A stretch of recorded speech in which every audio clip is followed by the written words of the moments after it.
ছোটবেলায় লুলিকে তার বাবা একটা বড় টেডি বিয়ারের মধ্যে রেখে সেলাই করে দিয়েছিল। সে ভেবেছিল তার বাবা তার সঙ্গে খেলছে, তবে গুন্ডাদের হাত থেকে সন্তানকে বাঁচানোর জন্য এই কাজ করেছিল। সে দৌড়াতে দৌড়াতে একটি পাহাড়ের খাদের দিকে পৌঁছে যায়। তখন সে ভেবেছিল গুন্ডাদের হাত থেকে মরার থেকে নিজেই ঝাঁপ দেবো। ঝাঁপ দেওয়ার সময় একটি গাছে আটকে যায় আর পাশে দেখে একটি গুহা। তবে গুহার মধ্যে গিয়ে তার ভাগ্য বদলে যায়। দেখে সেখানে সোনার খনি। সেই সোনার খড়ি বিক্রি করে আরো পতি হয়ে যায়। দেখতে দেখতে 18 বছর পার হয়ে যায়। সে এখন অনেক ধনীপতি।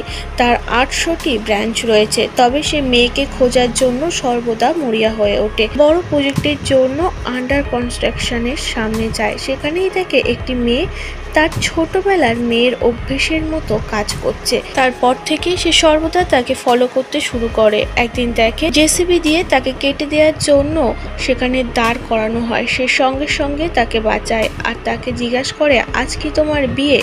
সে কাঁদতে কাঁদতে বলে, আমার বয়ফ্রেন্ড জ্যাক আমাকে নিতে আসবে বলেছিল, তবে সে এখনো আসেনি। আজ আমার বিয়ে।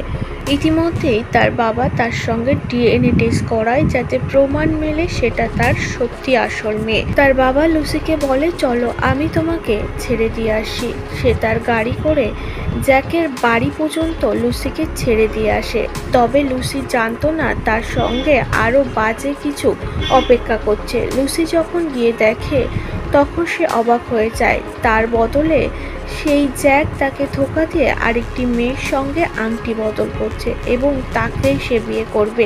আর জ্যাকই তাকে মারার জন্য গুন্ডা ফিট করেছে। যখন লুসি সেখানে দৌড়ে আসে, জ্যাক তার নতুন গার্লফ্রেন্ডের সঙ্গে বিয়ের প্রস্তুতি শুরু করে। অন্যদিকে তার বাবার কাছে প্রমাণ মিলে যায় যে সেই তার মেয়ে।